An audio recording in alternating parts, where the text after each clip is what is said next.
Hi, the topic for today is psychic attacks. It's a very, very long subject. I give courses here over 4 days on pure energy healing, how to become a practitioner. And part of that journey is the discussion of psychic attacks and how to protect yourself and how it happens and many, many different aspects. Now, psychic attacks can be split up into many different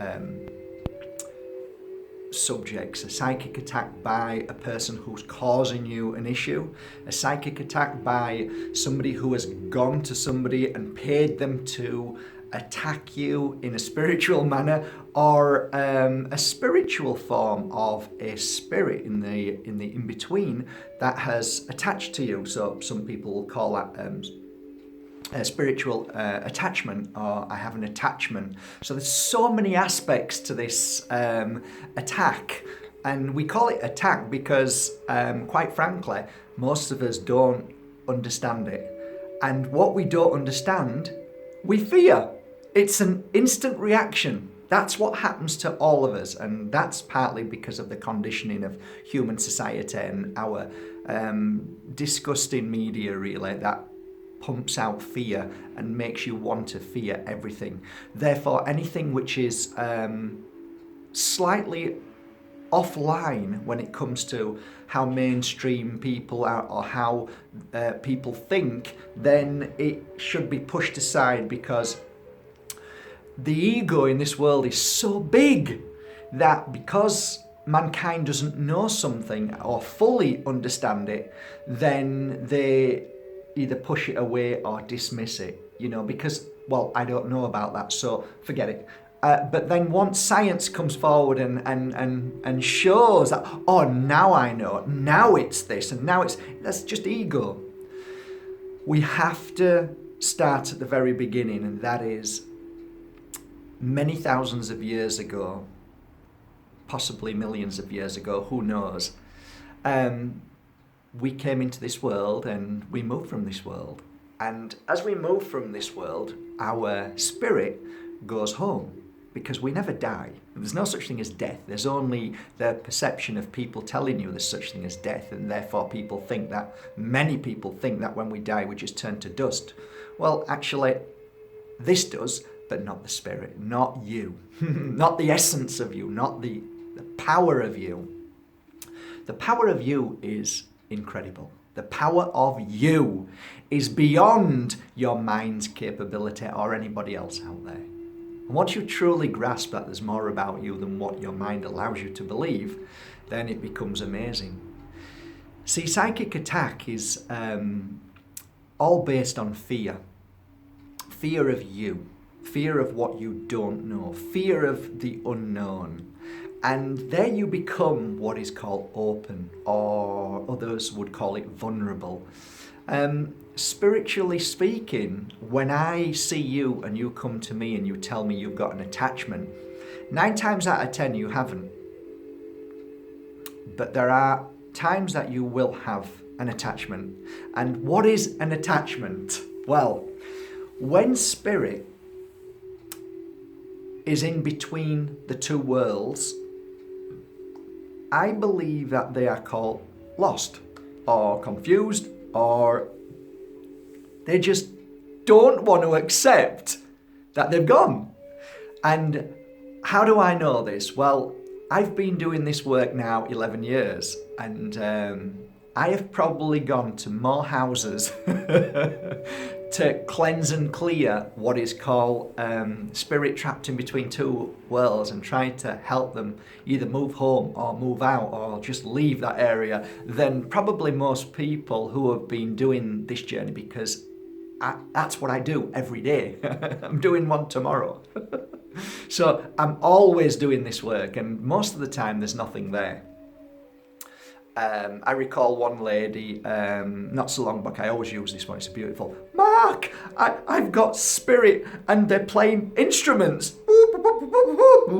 She says, it happens all the time, please come and help. And I'm giggling. I say, okay, so I go, and it's very quiet, and I'm walking around the house and don't feel anything at all. All of a sudden, oh, okay. So I'm listening again, and okay, so I go up to the loft.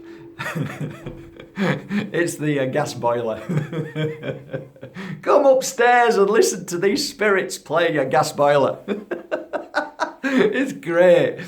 But there are times when, hey, there's something here, and we cleanse and clear it.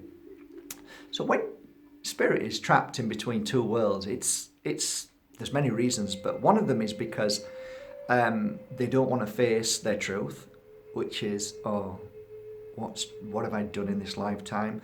The other one is because they've been pretty bad and they just don't want to face or go.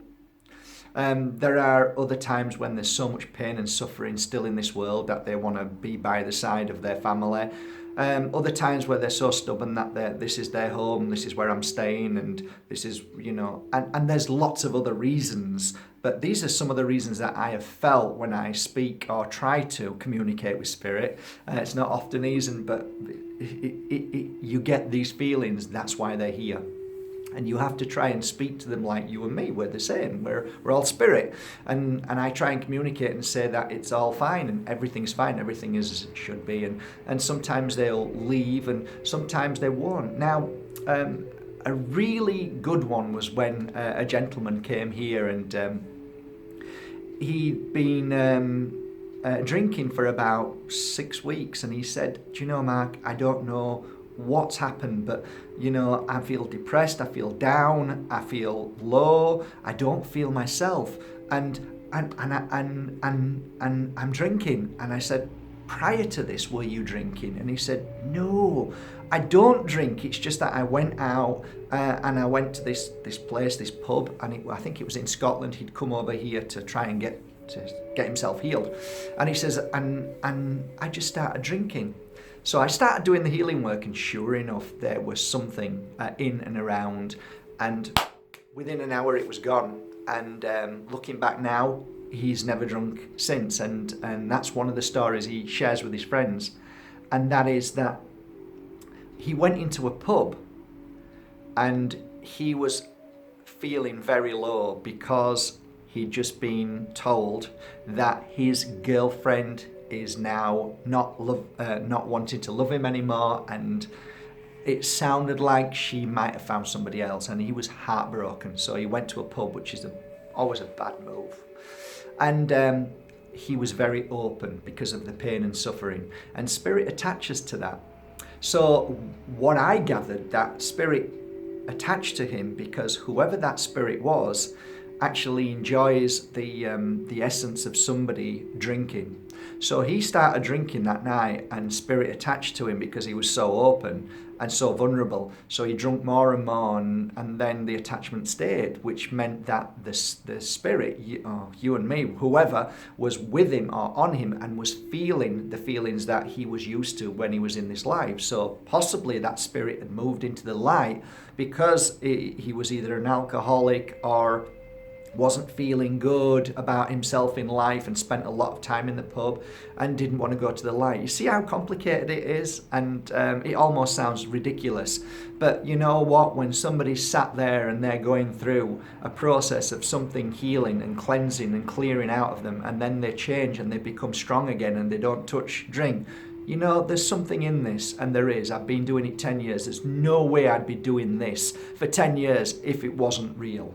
So once that's gone, it's cleared. Where spirit goes after that, I don't know, unless I'm doing that cleansing work where I'm asking them to go back to the spirit world. Who knows? Maybe a member of their family in the spirit world at that moment in time was there to try and help them, encourage them to go home. So, trapped in between two worlds, I believe that my work for the past 10 years is that.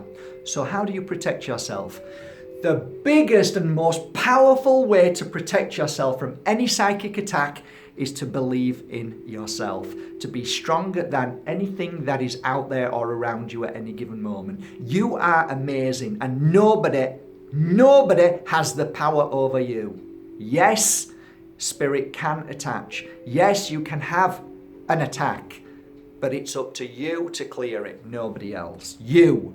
You are the strongest soul and you can clear everything. One of the things that happened to me when I first started on this spiritual journey is I had an attachment.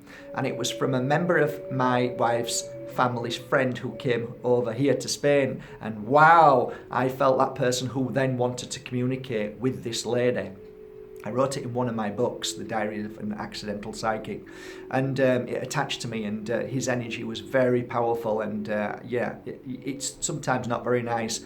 And then I went straight down to my friends who were bless Shirley. She helped cleanse it with two other ladies, and Sage was fantastic. It was all over me, and there was a few, just nice discussions with the spirit which was attached to me. It sounds almost bizarre, but it's true.